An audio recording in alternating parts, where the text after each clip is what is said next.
Basically, the success rates of undergoing a second IVF and using your frozen embryos are more or less the same. And a second IVF would mean undergoing ovarian stimulation, follicular puncture, where was the ovum pickup, the IVF in the laboratory, and then the frozen embryo transfer. However, just using frozen embryo transfer would be using the frozen embryos that you previously stored.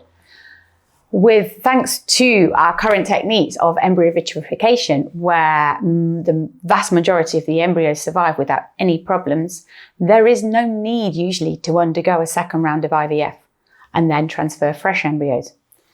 You may choose to do so, but it isn't usually necessary.